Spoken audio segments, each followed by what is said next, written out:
Siempre conectados con materia de salud, particularmente por lo que significa el cáncer en nuestro país. Hoy día, el mes de octubre, también vinculado a la concientización, a buscar la forma de llegar antes también de que esto se transforme en lamentablemente una pesadilla para alguna persona. Sabemos que hay una prevalencia importante en nuestro país, son varios tipos de cánceres que están lamentablemente causando la muerte de muchas personas y hoy día queremos hablar sobre un tipo de cáncer que es la leucemia mieloide crónica. Queremos hablar en esta oportunidad con la doctora Patricia Fadela, ella es hematóloga y también está María Valdebenito, presidenta de la corporación Maxi Vida. ¿Cómo están? Bienvenida, Martina, a nuestra casa. Hola, buenos días.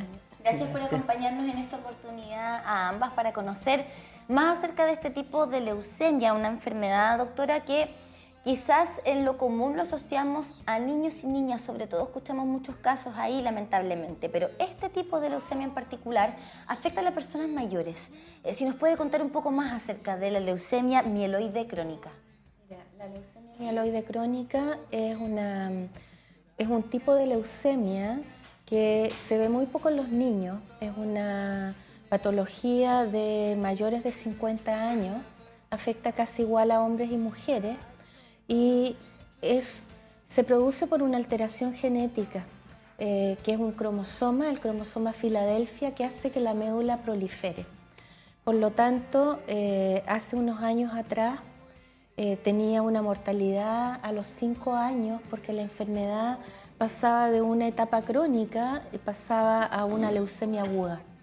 Y cuando se transformaba en una leucemia aguda se comportaba con la misma gravedad que esta patología.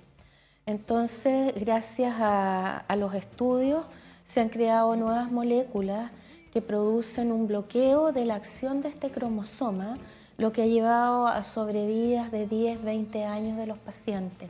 Se han creado diferentes tipos de moléculas en el tiempo, los primeros, los más antiguos de primera, segunda, tercera y actualmente algunos con mecanismos nuevos que nos han llevado a que la enfermedad se mantenga estable por muchos años. Y en el tiempo actual, cuando los pacientes han tenido una muy buena respuesta, incluso se está planteando la posibilidad de suspender el tratamiento. Estos son tratamientos orales que no tienen tanta toxicidad como las quimioterapias convencionales. Sin embargo, cuando uno dice no tienen tanta, igual las tienen. Claro. Y para el que los toma a diario y que tiene que vivir con eso, a veces estas molestias que son cotidianas o en algunos pacientes de mayor gravedad hacen que se tenga que discontinuar el tratamiento y pasar a otros tratamientos más avanzados que algunos todavía tienen poca cobertura por parte de los centros hospitalarios o por parte de las legislaciones a nivel nacional. Claro, que ahí hay un tema súper importante porque el cáncer no discrimina. El cáncer Exacto. le da a cualquiera, pero lamentablemente no cualquiera puede tener un acceso oportuno a los tratamientos y ahí se hace la diferencia muy grande. María, queríamos preguntarle también por la corporación, cómo se crea y cómo llega usted también a ser la presidenta.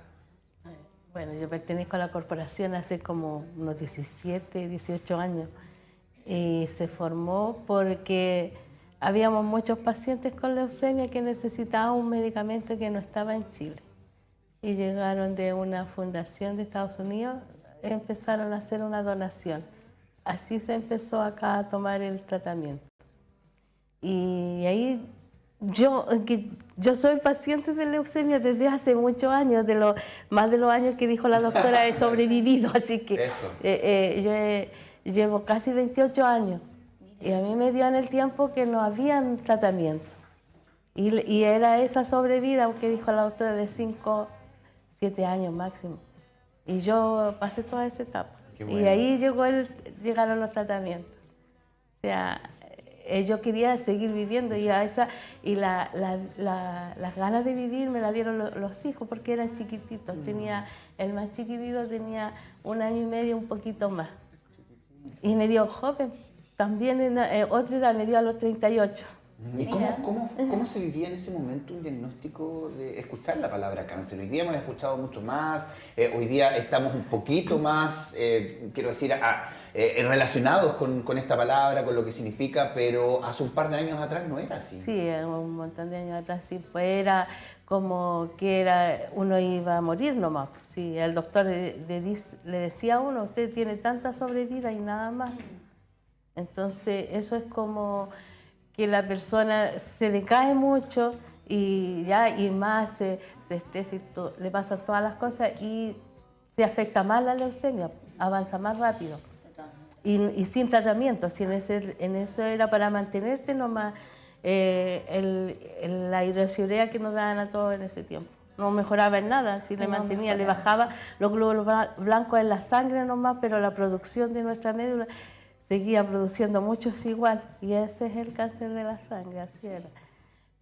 Y yo tomé como 10 años esa idea, y después empecé con los nuevos tratamientos que hay ahora, que llegó el primero que llegó, porque es el que salvó a muchas personas. Y ahora estoy en otro tratamiento de nuevo, o sea, siempre está, ¿por qué no me hacen efecto? Yo digo porque estuve muchos años con la hidroxiurea, sin tratamiento. Pero afortunadamente hoy día van llegando estos avances. Sí, lamentablemente por goteo muchas veces y con la lucha también que da la sociedad civil, doctora Fardela, por ejemplo, corporaciones como la que preside María, entre otras, que dan esa pelea finalmente para poder tener el acceso, que lleguen estos medicamentos y que estén directamente ya a disposición de los pacientes. Y ahí preguntarle, porque dentro de los factores de riesgo usted mencionaba la edad entre ellas, entiendo también la prevalencia está más en hombres que mujeres, pero hay un factor de riesgo que me parece interesante abordar, que es haber tenido tratamiento por radiación previamente por otros cánceres. Preguntarle justamente por eso, porque hoy día también se habla mucho de traer, por ejemplo, la protonterapia a nuestro país, que esté disponible este tratamiento del cáncer que no afecta al tejido sano, sino que directamente al tejido que está enfermo en este caso.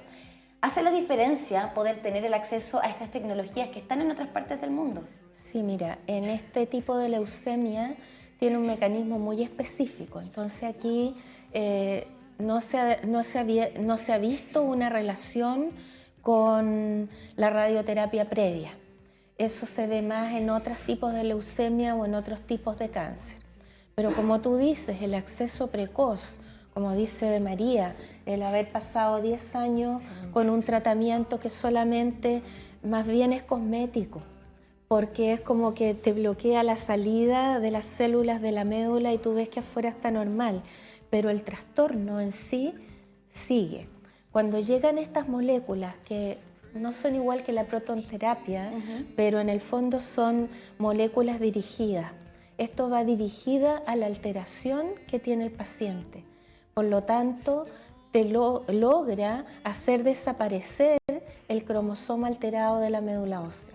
Cuando tú mantienes por mucho tiempo ese cromosoma bajo control, es cuando eso te da la oportunidad de poder suspender una terapia y que haya por lo menos un 50-60% o menos de pacientes que puedan seguir sin terapia, es decir, que sean curables. Con respecto al acceso, esto es bien importante porque la leucemia mieloide crónica es GES y está protegida por una ley del Estado. Sin embargo, no todos los medicamentos están dentro del GES. Está la mitad dentro del GES, que son los más antiguos, y hay uno que está en el DAC, que es un sistema de compra diferente que hace el Estado, y hay otros dos que en este momento no tienen cobertura.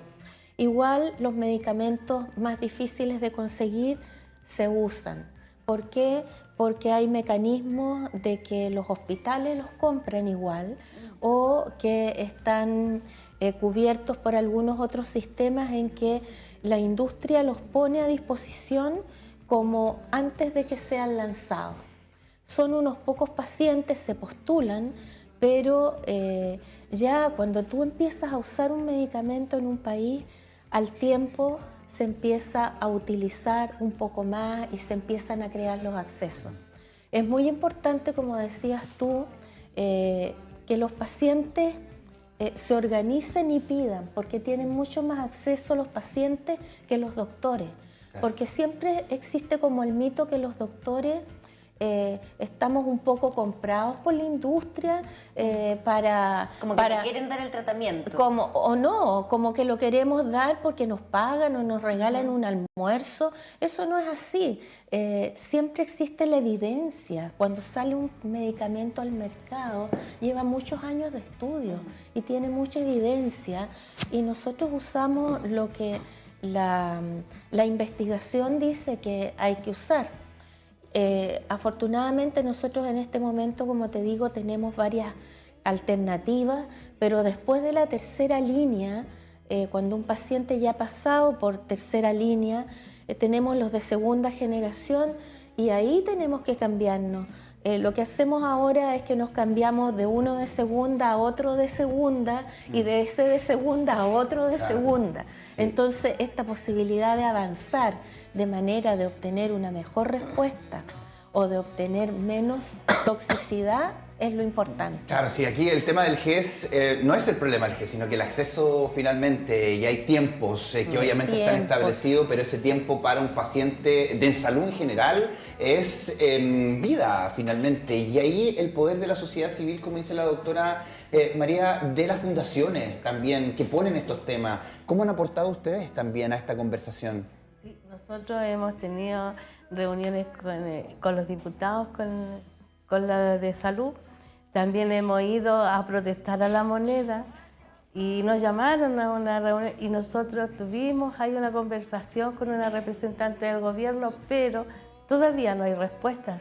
Y nosotros tenemos como 30 pacientes que necesitan una nueva línea. Entonces, y ellos ya no les hace efecto ninguno de los que están. Y a esos pacientes, si no se les da medicamento pronto, van a entrar en crisis. La crisis plástica que viene después, entonces porque no le está funcionando ningún tratamiento. Nosotros fuimos y protestamos y ahora vamos a empezar a ir de nuevo porque no hemos tenido respuesta. ¿Qué les han dicho particularmente? O sea, solo nos dijeron que estaban de acuerdo, que sí, todo, pero es que no hay los fondos. Eso falta, o sea, que sí están de acuerdo, que los encontraban la razón, todo eso, pero en eso los quedamos nomás. Ah, no, sí estamos de acuerdo, que se necesita, hay que aprobar, pero nada más. ¿Y de forma particular se puede acceder al medicamento? Es que no lo podríamos comprar. No, es que a eso voy, finalmente. Es que es necesario poder conversarlo, porque lo hemos hablado en otras oportunidades. Es triste cuando te dicen, ok, tienes una enfermedad, no tiene tratamiento. Pero es más impotencia, más frustrante que te digan, lamentablemente tienes esta enfermedad, tiene tratamiento, pero el Estado puesto un ojo a la cara. no lo va a comprar, y ahí, claro, nos encontramos con medicamentos de altísimo costo para los pacientes, de manera particular, me imagino que está lejos de cualquier bolsillo. Por ejemplo, hay algunos que valen como 2 millones, un poco más, depende de la línea. ¿Y eso es mensual? Sí, carísimo. Entonces, ¿quién lo va a comprar? Claro. No lo podíamos comprar nosotros. Es prácticamente imposible el acceso justamente a esos tratamientos. Pero yo digo así, por ejemplo, yo tomo una droga de alto costo, ya, esa no me está haciendo efecto, y esa otra que viene y tiene el mismo valor, es lo mismo que se va a gastar según yo, porque si a mí me van a dejar de comprar ese para comprarme el que necesito, y no se gasta, no se invierte más dinero, es lo mismo, ¿no? Claro. Es un problema de organización, creo yo, de dar las prioridades donde se deben dar. Yo pienso que es eso. Nosotros desde la Sociedad Chilena de Hematología, donde yo he estado, lo que estamos haciendo es llevar un registro nacional de estos pacientes, que fue una iniciativa de la sociedad y que lo dirigimos nosotros para conocer la realidad en nuestro país. Y yo también pedí una reunión con el MinSal para mostrar lo que tenemos y para decir, mira, de los pacientes que tenemos, este es el porcentaje que tiene necesidad de un acceso a tercera línea. Como dice María, la disposición existe, pero van pasando los meses y no tenemos avance.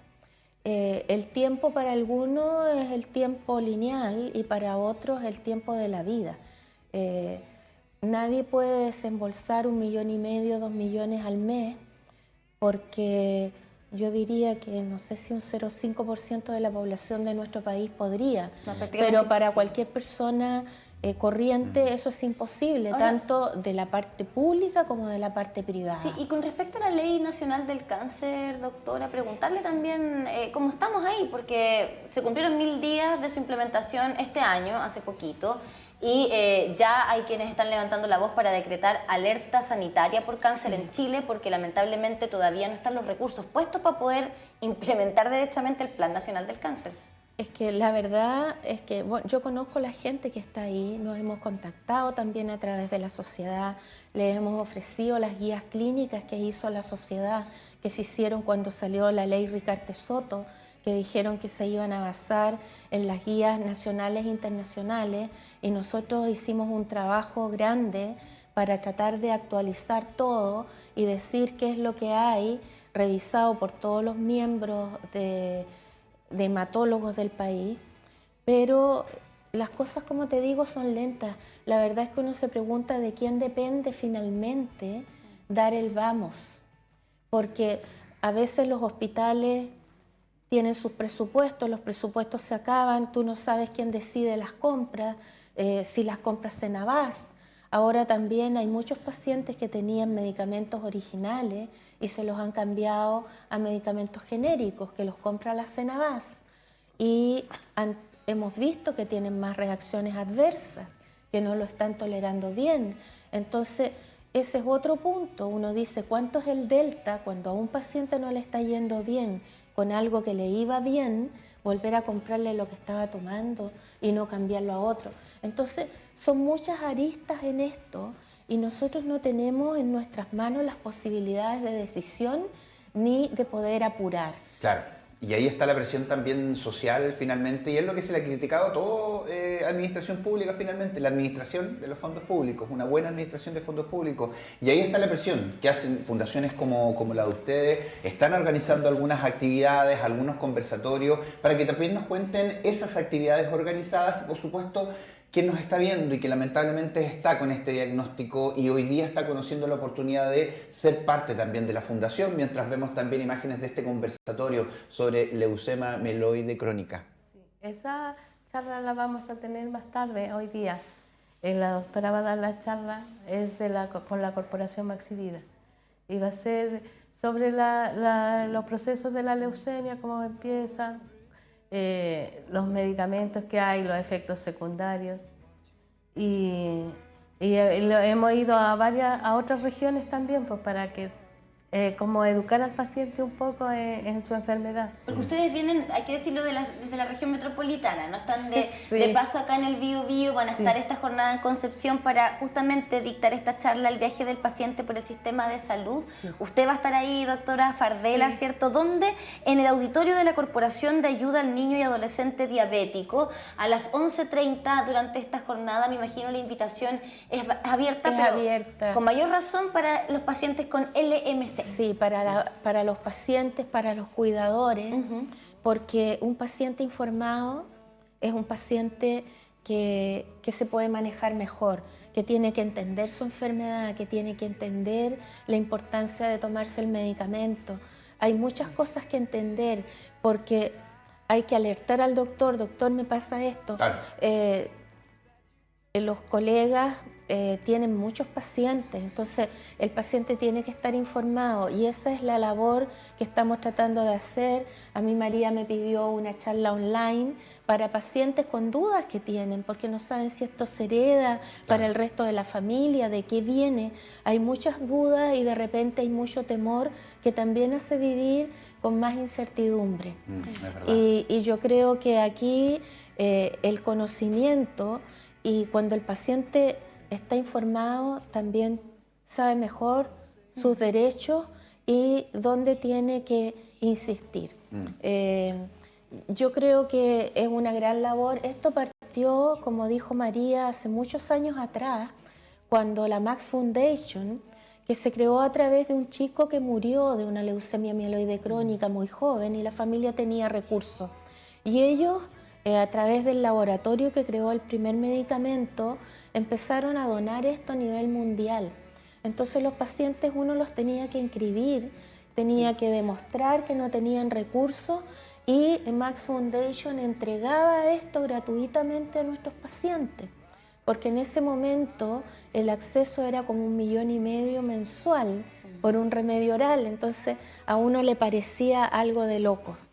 Y bueno, como ustedes ven, a pesar de que hay poco, esto lo está dando el Estado, está dando varias moléculas a todos los pacientes y lo ha hecho por mucho tiempo, con un buen control de los pacientes, pero hay un porcentaje que será un 10 a 15% de ellos que no responde y que requieren otro escalón. Y que también hay que considerarlo. Y es ahí donde la estamos peleando, porque un paciente bien tratado, que tiene pocas reacciones, es un paciente que se puede reincorporar a su trabajo y a su vida.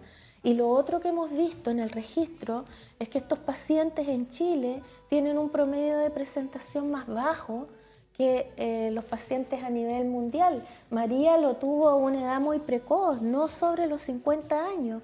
Por lo tanto, son alrededor de 10 años antes que se presente la enfermedad. Si los tratamos bien y los podemos sacar de tratamiento, son costos que se ahorran. Pero para sacar de tratamiento también necesitamos una inversión, claro, porque el examen con que se controla es caro. Sí. Entonces, son una serie de cosas que es costo-economía.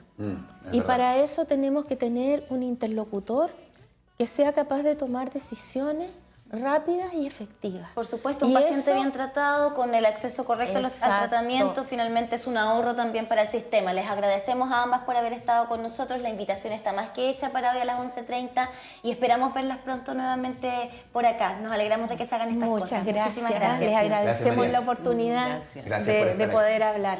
10 de la mañana con un minuto, nos separamos brevemente, una pausa comercial y ya regresamos. Gracias, Sebastián. Muchas gracias. It's not your fault, I was being too demanding. I must admit, it's my pride that made me distant. All because I hoped that you'd be someone different.